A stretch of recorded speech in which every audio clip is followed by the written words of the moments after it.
রাব্বানা যালামনা আনফুসানা ওয়া ইল্লাম তাগফির লানা ওয়া তারহামনা লানাকুনান্না মিনাল খাসিরিন। আল্লাহ এক শ্রেণী মানুষের জন্য মহান পাক রব্বুল ইজ্জাত তিনি ঘোষণা দিয়েছেন। কি ঘোষণা? কদ আফলাহাল মুমিনুন, তারা পরিত্রাণ পেয়ে গেছে, তারা সফলতা কামাই করেছে। কত বড় সুসংবাদ! শুনে হয়তো আপনারা খুশি হতে পারলেন না। একটা ছোট্ট এক্সাম্পল দিলে আপনারা বুঝতে পারবেন। কিছুদিন পূর্বে এনআরসির ব্যাপারে যখন ঘোষণা ছিল, এটা হাদিস কোরআনে পাবেন না, এনআরসির ব্যাপারে যখন একটা হিরিক চলছিল, 19 সালের কি 18 সালের কি, আজ থেকে 50 আজ থেকে 100 বছর পূর্বে দলিল লাগবে, আপনি ভারতের নাগরিক কিনা তার সঠিক ডকুমেন্টস না দিতে পারলে আপনাকে জেলখানার মতন একটা আয়না ঘরে রেখে দেওয়া হবে, ভারতের কোনো অধিকার আপনাকে দেওয়া হবে না। এর জন্য আপনি ধন্যনারা হলেন কি এ টু জেড আত্মীয় স্বজনের সাথে আলাপ আলোচনার মাধ্যমে সব থেকে পুরাতন পেপারস আপনি জোগাড় করতে গেলেন, ছোটাছুটি দৌড়াদৌড়ি করে সমস্ত পেপারস আপনি পেলেন না। হঠাৎ করে যদি প্রধানমন্ত্রী পক্ষ থেকে যদি একটা ঘোষণা হয়ে যায় যে ইলামবাজার থানার অন্তর্গত যত মানুষ আছে সকল মানুষের জন্য আমি ঘোষণা দিলাম তাদের এনআরসি হবে না, বলুন কতটা খুশি হবেন?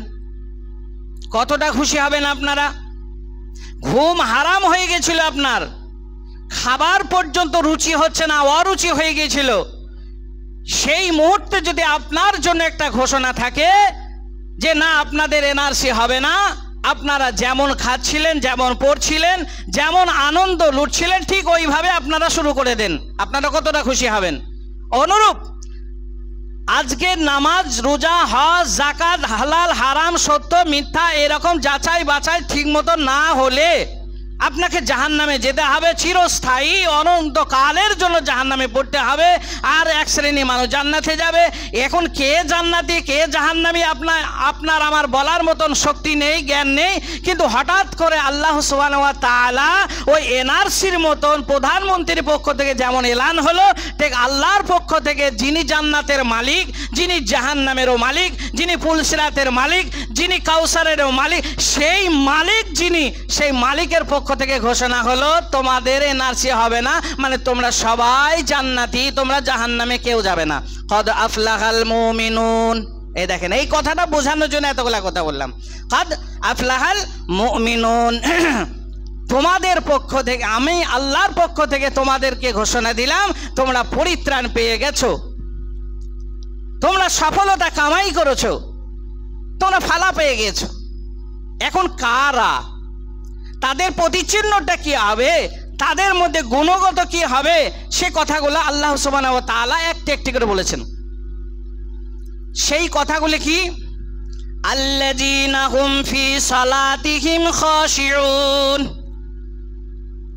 নাম্বার 1 বললেন 7টা গুণ আছে এখানে। আমি আজকের দিনে যে আজকের বক্তব্যটা শুরু করছি 7টা গুণের ওপরে থাকবো। 7টা গুণে গুণান্বিত যিনি, তাদের জন্য মহান আল্লাহ রাব্বুল আলামিন ঘোষণা দিয়েছেন কাদ আফলাহাল মুমিনুন, তোমরা পরিত্রাণ পেয়ে গেছো। সেই 7টা গুণ এবার দেখেন আপনার আমার মধ্যে আছে কি না। আমি একটা একটা করে বলছি, 7টাই বলবো, 7টা তফসির করব না, তফসির করতে গেলে অনেক সময় দরকার আছে। তা 7টা গুণ আপনার ভেতর আছে কিনা দেখেন। কাদ আফলাহাল মুমিনুন আল্লাযীনা হুম ফি সালাতিহিম খাশিউন। নাম্বার 1 হলো সেই মানুষটা নামাজ আদায় করবে, নামাজে অতি বিনয়ের সাথে, খুশু খুজুর সাথে, নিয়মাই চিত্রে সে নামাজটা শুরু করবে। যখন মুয়াজ্জিন বলবে হাইয়া আলাস সালাহ, তোমরা নামাজ পড়তে এসো, হাইয়া আলাল ফালাহ, যেখানে তোমাদের পরিত্রাণ আছে। এইবার আপনি এই ডাকটা শুনে মসজিদে আসলেন, মসজিদে এসে যখন আপনি করলেন কি, এক ফাঁসতে আপনি নামাজে দাঁড়িয়ে গেলেন আল্লাহু আকবার। মসজিদে ঢোকার সময় আপনি কি বলেছিলেন? আল্লাহুম্মা আফতাহ আলি আবওয়াবা রাহমাতিক। ডান পাটি রেখে মসজিদে দিলেন, হে মওলাই কারীম, এখন থেকে নিয়ে আমার পিছনে আমার মাল, আমার ধন, আমার সঞ্চিত মাল, আমার বিবির মহাব্বত, ছেলের মহাব্বত, আমার বাবা মায়ের মহাব্বত, আত্মীয় স্বজনের মহাব্বত সব আমি বিসর্জন দিলাম, আমি পেছনে রেখে দিলাম। এখন আমি আমার জন্য তোমার রহমতের দরজা খুলে দাও, আমি তোমার ঘরে প্রবেশ করলাম। এইবার এই ঘরে ঢোকার পরে এইবার নামাজের মুসাল্লাতে দাঁড়িয়ে গেলেন। এইবার দাঁড়িয়ে কি বললেন? এক ফার্স্টে আপনি বলবেন আল্লাহুম্মা বাঈদ বাইনি ওয়া বাইনা খাতায়ায়া কামা বা'আতা বাইনাল মাশরিকি ওয়াল মাগরিব। আপনি আল্লাহর সামনে দাঁড়িয়ে কি বললেন? নবী মুহাম্মদ সাল্লাল্লাহু আলাইহি ওয়াসাল্লাম বলেছেন, আপনি যখন নামাজে দাঁড়াবেন আপনি মনে করবেন, আপনার মানসিকতাই হবে যে আমি যেখানে নামাজে দাঁড়িয়েছি আমার সামনে আল্লাহ দাঁড়িয়ে আছেন, আমি নিজে চোখে দেখতে পাচ্ছি। নবী মুহাম্মদ সাল্লাল্লাহু আলাইহি ওয়াসাল্লাম বললেন, এটা যদি অসম্ভব হয় তাহলে কমপক্ষে এতটুকু যেন তোমার ভেতরে ঈমান থাকে যে আমি আল্লাহকে দেখছি, না হয় আল্লাহ আমাকে দেখছেন। এই মানসিকতা নিয়ে আপনি দাঁড়িয়ে গেলেন। আল্লাহু আকবার, আল্লাহ সবচেয়ে বড়, এই শব্দ বলে দাঁড়িয়ে গেলেন। এইবার ওই দোয়া পড়ে দিলেন আল্লাহুম্মা বাঈদ বাইনি ওয়া বাইনা খাতায়ায়া কামা বা'আতা বাইনাল মাশরিকি ওয়াল মাগরিব। হে মওলাই কারীম, আমি দুনিয়ায় বাঁচতে গিয়ে বিবির সঙ্গে আলাপে, স্বামী স্ত্রী এবং আত্মীয় স্বজনের সঙ্গে চলনে বলনে অনেক অন্যায় অপরাধ করেছি, গুনাহ করেছি। আল্লাহ সমস্ত গুনাহ থেকে তুমি আমাকে দূরে রাখো। কতটা দূরে রাখো? বলছে বাইনাল মাশরিকি ওয়াল মাগরিব, আসমান পূর্ব এবং পশ্চিম আসমান যতটা দূরত্ব, ঠিক আমার কাছ থেকে আমার ওই গুনাহগুলোকে, আমার অন্যায় অপরাধগুলোকে অতটা দূরে করে দাও। এই শব্দ যখন আপনি বলবেন, কাদ আফলাহাল মুমিনুন, আপনার জন্য মহান আল্লাহ রাব্বুল আলামিন ঘোষণা দিলেন তুমি পরিত্রাণ পেয়ে গেছো। আল্লাযীনা হুম ফি সলাতিহিম খাশিউন, মানে ওই রকম নামাজ হতে হবে। কি রকম নামাজ? যেটা বয়ান করলাম আপনার সামনে, ওই রকম নামাজি যদি আপনি হন তাহলে 7টা গুণের ভেতরে একটা গুণ। ওয়াল্লাযীনা হুম আনিল লাগবি মুরিজুন, 2 নম্বর গুণ হলো ওয়াল্লাযীনা হুম আনিল লাগবি মুরিজুন, অনর্থক কথাবার্তা থেকে সে বিরত থাকবে। অযথা বেকার কথা, যেখানে হাদিস নাই, কোরআন নাই, মানে যেখানে দ্বীনি আলোচনা নাই, শুধুমাত্র পরনিন্দা, পরচর্চা আর মিথ্যা বানাওয়াটি নিয়ে ঘন্টার পর ঘন্টার যেখানে পার হয়ে যায়, ওখান থেকে সে করবে কি, ওই অনর্থক কথাবার্তা থেকে সে একটু বিরত থাকবে। এটা হলো ওই 7টা গুণের ভেতরে একটা গুণ, 2 নম্বর। এটা 2 নম্বর গুণ। ওয়াল্লাযীনা হুম আনিল লাগবি মুরিজুন, মানে অনর্থক কথাবার্তা থেকে, মানে বেপ্রয়োজনীয় কথা থেকে সে কি করবে, একটু বিরত থাকবে। তারপরে নাম্বার 3, ওয়াল্লাযীনা হুম লিযাকাতি ফাইলুন। নাম্বার 2 হবে সেই ব্যক্তিটা জাকাতের ব্যাপারে সে সচেতন থাকবে। জাকাতটা কি জিনিস 2 লাইন বলে নিই, তাহলে বুঝতে পারবেন না। যেমন আপনার ঘরে যদি গোকরো সাপ থাকে, বিষাধর যদি সাপ থাকে, জাকাতটা খুব সহজে বোঝার চেষ্টা করেন।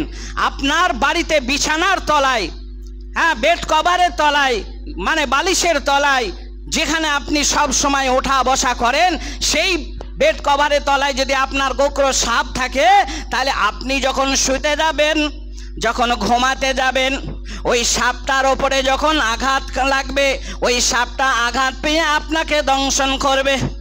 যদি আপনাকে কামড় দেয়, ওই দংশনে আপনি বিষে জর্জরিত হয়ে আপনি মারা যাবেন। আর আপনার গায়ে আপনার স্ত্রী স্পর্শ করলে মরবে না, আপনার ছেলে যদি হাত দেয় মরবে না, আপনার বাবা মা যদি গায়ে স্পর্শ করে মরবে না। মরবে কে? যাকে দংশন করেছে ওই মরবে। তাহলে এটা বুঝতে পারলাম সহজে। এইবার শুনে নেন, জাকাত আপনার ওপরে যদি ফরজ হয়ে যায়, শতকরা 2.5 টাকা, হাজারে মানে 25 টাকা, এই পরিমাণ যদি আপনার সোনা থাকে, মাল থাকে, গচ্ছিত মাল যদি থাকে, সোনা হোক, চাঁদি হোক, আর গচ্ছিত টাকা হোক, এরকম অর্থশালী যদি আপনি হন, এক কথায় আপনার ওপরে যাকাত ফরজ হয়ে গেছে। এইবার ওই যাকাত যদি আপনি প্রদান না করেন, যদি সঠিকভাবে যদি আদায় না করেন, তাহলে ওই গোখরো সাপের মতো নয় যে যাকে দংশন করবে সে মারা যাবে, না না না। তার মানে আপনার বাড়িতে যদি আপনার স্বামী আর স্ত্রী, ছেলে মেয়ে নিয়ে, বাপ মা নিয়ে যদি এরকম 10 জন যদি সেখানে কাস্টমার থাকে, ওই 10টা মানুষই একসঙ্গে মারা যাবে, মানে জাহান্নামে চলে যাবে। কেন যাবে? দলিল নেন, কিভাবে জাহান্নামে যাবেন। আল্লাহর নবী বলেছেন, যখন যাকাত ফরজ হয়ে যাবে, ওই যাকাতটা যদি তুমি আদায় না করো, তাহলে তোমার পবিত্র মালে ঢুকে ওই অপবিত্র করে দিল। আর অপবিত্র মালটা যদি তুমি খাও, আর খাওয়ার পরে যদি আমি আল্লাহর কাছে একবার বলো আলহামদুলিল্লাহি রাব্বিল আলামিন, ওরা বলবেন না তোমার ডাকটা আমার কাছে প্রিয় হলো না, তোমার ডাকটা আমার কাছে মনোনীত হলো না, তোমার ডাকে আমি সাড়া দিতে পারলাম না। কেন? তুমি যে খাদ্যটা খেয়ে এসেছো ওটা হারাম খাদ্য।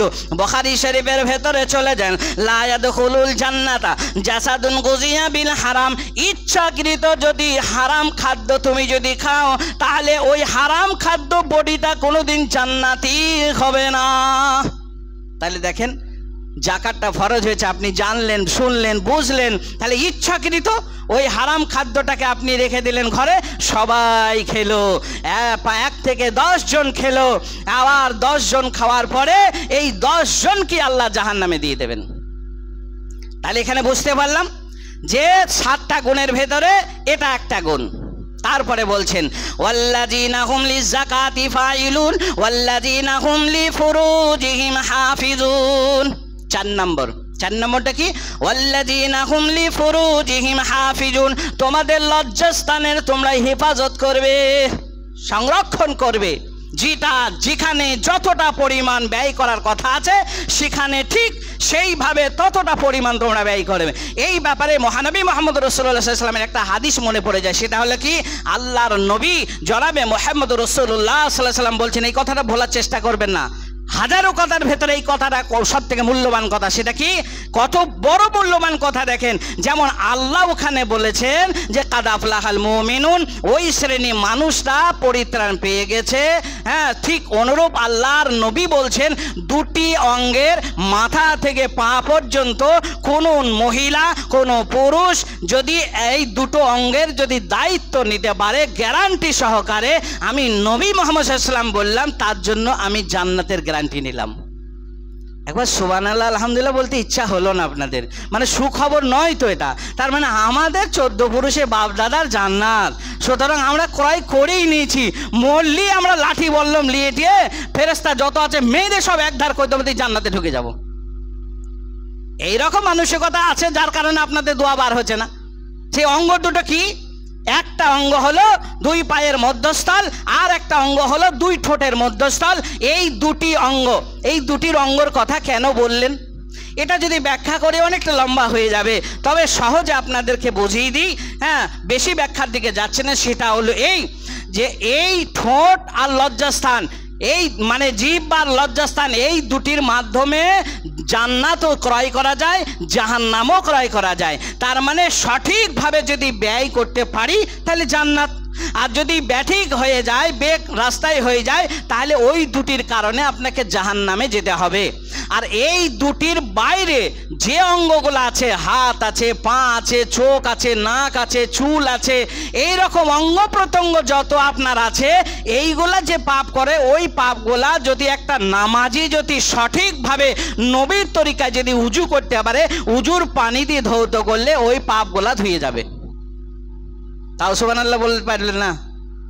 মানে ধ্যানটা কোন দিকে আছে জানি না, ঠোঁটটা কমপক্ষে লড়বে। বলে বলছে আমি মনে মনে বলছি, আপনি বুঝতে পারছেন না। আরে মনে বলা কোনে বলা তবু বোঝা যাবে। এই দুটি অঙ্গের যে দায়িত্ব নেবে, আমি নবী মুহাম্মদ সাল্লাল্লাহু আলাইহি সাল্লাম তার জান্নাতের দায়িত্ব নিলাম, জান্নাতের গ্যারান্টি হয়ে গেলাম। কেন? এই অঙ্গ দুটি এত জটিল বা কঠিন, এই অঙ্গ দুটি কন্ট্রোল করা অত সহজ জিনিস নয়, বেকন্ট্রোল হয়ে যাবে। কি মাওলানা আর কি হাজি আর কি গাজী কি মাস্টার কি মানে মুফতি, সকলের জন্য একই আইন একই অবস্থা, যে তারা বেকন্ট্রোল হয়ে যায়, এই দুটো কন্ট্রোল করতে পারে না, যার কারণে তারা মানে নিজে খাল গেড়ে নিজেই খালে পড়ে যায়, নিজেই তারা খালে পড়ে যায়। তাহলে এই দুটি খুব জটিল, এটা আপনাকে ভাবতে হবে। তারপরে চলে যাই, ওয়াল্লাযীনা হুম লিফুরুজিহিম হাফিজুন। কটা বললাম? 4টে বললাম। এবার 5 নম্বরে ঢুকে যাচ্ছি, ওয়াল্লাযীনা হুম লিআমানাতিহিম, ওয়াল্লাযীনা হুম লিআমানাতিহিম। মসজিদ কমিটি আপনাকে আমানত দিয়েছে, মাদ্রাসা কমিটি আপনাকে আমানত দিয়েছে, গ্রামের পঞ্চায়েত আপনাকে আমানত দিয়েছে, গ্রাম দেশবাসী আপনাকে আমানত দিয়েছে। আপনি রাষ্ট্রপতি হন, খাদ্যমন্ত্রী হন, আর যেই হন আর তেই হন, শুনিলেন, ভালো করে জেনে নেন, আপনাকে যদি আপনার প্রতিবেশী কেউ যদি গোপন সূত্রে 1000 টাকা আমানত রাখে, চাচা আমার স্বামী বড় কঠোর হৃদয়ের মানুষ, তুমি তো ভালো করে জানো, তা আমি কাপড় সেলাই করে এটাকে 1000 টাকা সংগ্রহ করেছি, বাপ টাকাটা তোমার কাছে একটু রেখে দাও তো। মসজিদ মাদ্রাসার জন্য যখন দান চাইবে, মসজিদ মাদ্রাসায় অসহায় মানুষ যখন এসে ক্ষুধার্ত অবস্থায় এসে যখন আমার দরজায় দাঁড়াবে, আমি তখন দিতে পারি না বাপ, তাই 1000 টাকাটা তোমার কাছে আমানত রেখে দিলাম, সময় মতো আমাকে দিও। মসজিদ কমিটি আপনাকে 2 লক্ষ টাকা দিল, সময় মতো যেন পেয়ে যায়। মাদ্রাসা কমিটি আপনাকে সময় দিয়ে দিল, সময় মতো যেন পেয়ে যায়। ওয়াল্লাযীনা হুম লিআমানাতিহিম, এই আমানতটা যেন খুব সাবধান, যেন খেয়ানত করে ফেলো না। চাষের সময় যেন সার কিনে জমিতে ছড়িয়ে দিও না, তাহলে সেই অসহায় মহিলাটা আর ক্ষুধার্ত মানুষকে দিতে পারবে না। মসজিদ মাদ্রাসার জন্য যখন দানের কথা বলবে, সে দিতে পারবে না, বড় দুঃখ পাবে, কষ্ট পাবে, তার দোয়াটা তোমার যে বরদোয়া হয়ে যাবে। সুতরাং কমিটির কাছে তুমি বরদোয়া নিও না, ওই প্রতিবেশী মহিলার কাছে বরদোয়া নিও না, ওই মাদ্রাসা কমিটির কাছে বরদোয়া নিও না, ওই পঞ্চায়েতের মানুষের কাছে বরদোয়া নিও না, দেশবাসীর কাছে তুমি বরদোয়া নিও না। ওয়াল্লাযীনা হুম লিআমানাতিহিম 5 নম্বর, ওয়াহদিহিম রাউন। আর 6 নম্বর হলো, তুমি যেটা ওয়াদা করবে সেটা খেলাপ করো না, যেটা ওয়াদা করবে সেই ওয়াদাটা যেন খেলাপ করো না। মৌলানা সাহেব আমি 1000 টাকা মসজিদে দেবো গো, 1000 টাকা আচ্ছা এখন বলে দিই তো, লোকে তো জানবে আমি দাতা, সবাই তো শুনলো। মাদ্রাসার হেড মৌলানাকে বললাম, মৌলানা আমার জন্য 10,000 টাকা লিখে দেন, আমি ঠিক পৌঁছেই দেবো। ঠিক সিজন আসে, মৌলানা আপনার দরজা কাছে, আসসালামু আলাইকুম সাহেব, আপনার নামে 10,000 লেখা আছে। কে লিখেছিল বলেন তো, কে লিখেছিল 10,000 টাকাটা? এখন ঠিক মতো সংসার চলে না, 10,000 টাকা আপনাকে ওয়াদা দিয়েছে, কেন আপনি জালসা শুনতে গিয়ে ওয়াদা দিয়ে আসলেন না? হ্যাঁ তাহলে অন্য কেউ হবে হয়তো, আমার মতো টুপি পরার মানুষ আর কেউ নেই নাকি? এই দেখেন, হ্যাঁ, ওয়াল্লাযীনা হুম আমানাতুহুম ওয়াহদিহিম রাউন, সে যে ওয়াদা করেছিল ওয়াদাটা কি করলো? খেলাপ করে দিল। তা বলছে খবরদার, ওই 7টা গুণে গুণান্বিত যিনি হবেন তিনি ওয়াদা খেলাপ করবেন না, আমানতের খেয়ানত করবেন না। কটা হলো? 6টা হয়ে গেল। এইবার 7 নম্বরটা বলে দিই আপনাকে। 7 নম্বরটা কি? ওয়াল্লাযীনা হুম আলা সালাওয়াতিহিম ইউহাফিজুন। 7 নম্বর সেটা কি? তুমি নামাজকে প্রতিষ্ঠিত করে। দেখেন আবার নামাজ আসে, কি মুশকিলে পড়ে গেলাম বলেন তো। নামাজটা মনে করছি শুনবো না, তবু মৌলভী সাহেব বলে বলে আমাদের কান ভোতা করে দিচ্ছে। ওইটা বাদ দিতে পারছেন না, ওই আয়াতটা ছেড়ে দিয়ে অন্য আয়াতে চলে যান টপকিয়ে। ওয়াল্লাযীনা হুম আলা সালাওয়াতিহিম ইউহাফিজুন, অত সোজা নয়। আল্লাহ বলেছেন কাদ আফলাহাল মুমিনুন, তুমি পরিত্রাণ পেয়ে গেছো, জান্নাতের লিস্টিতে তোমার নাম উঠে গেছে। এই কথা শোনার জন্য তোমার চরিত্র চেঞ্জ করতে হবে না, তোমার চরিত্রটাকে পরিবর্তন করতে হবে না। তুমি কি মনে করছো টাকার বিনিময়ে আমি পুলসিরাত পেরোবো, টাকার বিনিময়ে আমি জান্নাত ক্রয় করবো? না, অত সোজা নয়। কবর ডাঙ্গা পর্যন্ত আপনার মতবরি চলবে, তারপরে সব যত বড় হিরো হন না কেন, কবর ডাঙার পরে আপনি সব দিক দিয়ে জিরো হয়ে যাবেন, শুধুমাত্র নেকি সঞ্চয় ছাড়া অন্য কোনো কিছু কাজে লাগবে না। মোরল, তুমি ভালো করে কান পেতে শুনে নাও। তাহলে 7 নম্বর হলো ওয়াল্লাযীনা হুম আলা সালাওয়াতিহিম ইউহাফিজুন, তুমি নামাজকে প্রতিষ্ঠিত করবে। কোরআনের ভেতরে 82 জায়গায় নামাজের কথা আছে, কথাটা সত্য, কিন্তু নামাজ পড়ো শব্দটা 82 নাই, কয়বার আছে? মাত্র অনলি 1টি জায়গায়। আর 82 জায়গায় লেখা আছে তুমি নামাজকে প্রতিষ্ঠিত করো, কায়েম করো। এই ঘরটাকে তৈরি করতে গিয়ে যেমন পিলার দাঁড় করিয়েছেন, যেমন দেওয়ালটা আপনি দাঁড় করিয়েছেন, ঠিক ওইভাবে মোবাইলটাকে দাঁড় করানোর জন্য যেমন একটা স্ট্যান্ড দেখছেন, ঠিক এইভাবে একে বলা হয়েছে নামাজকে তুমি প্রতিষ্ঠিত করো, কায়েম করো। নিজের মতো করে সাজিয়ে নিও না, আল্লাহ রসুল যেমন করে সাজিয়ে দিয়েছে ওই সাজানো গোছানোর ওপরে তুমি অটল থাকো। এইবার আপনাকে সুখবরটা দিয়ে দিই। সুখবরটা কি? আল্লাহ রাব্বুল আলামিন বলছেন এই 7টা গুণ যার ভেতরে থাকবে তাদের জন্য বলছেন, প্রথমে বলেছেন কাদ আফলাহাল মুমিনুন, তারা পরিত্রাণ পেয়ে গেছে। এইবার আবার 7টা গুণ বলার পরে শেষে কি বলছেন? উলাইকা হুমুল মুমিনুন, উলাইকা ওয়াল্লাযীনা হুম ওয়ারিসুন, অর্থাৎ তোমাকে জান্নাতের ওয়ারিস করে দেওয়া হলো। ওয়াল্লাযীনা হুম জান্নাতিন ওয়ারিসুন, তোমাকে জান্নাতের ওয়ারিস করে দেওয়া হলো। তারপরে বলছেন জান্নাতের ওয়ারিস যাদেরকে করে দেওয়া হলো তাদের জন্য আবার একটা সুখবর দিচ্ছেন, ওয়াল্লাযীনা হুম জান্নাতুল ফিরদাউস। এই জান্নাতুল ফিরদাউস ওই কোরআনের আয়াতের ভেতরে 2 নম্বরের সুসংবাদের ভেতরে এটা উল্লেখ করা আছে, যাকে জান্নাতুল ফিরদাউস দেওয়া হলো অনন্তকালের জন্য, মানে অনন্তকালের জন্য সেই স্থায়ীভাবে সেই ঘরটায় সে বাস করবে। বলি একবার আলহামদুলিল্লাহ। কত সুখবর বলেন তো। তাহলে এখান থেকে বোঝা গেল, আমি আর লম্বা চওড়া করছি না, সময় যখন হয়ে গেছে এতটুকুই আপনাকে বোঝাইতে চাইলাম যে 7টা গুণ যদি আপনার ভেতরে থাকে তাহলে আপনি প্রকৃত মুমিন। আর ওই ঘোষণার ভেতরে পড়লেন যে ঘোষণাটা আল্লাহ সুবহানাহু ওয়া তাআলা দিয়েছেন। বাকি আলোচনা আমি নামাজ শেষে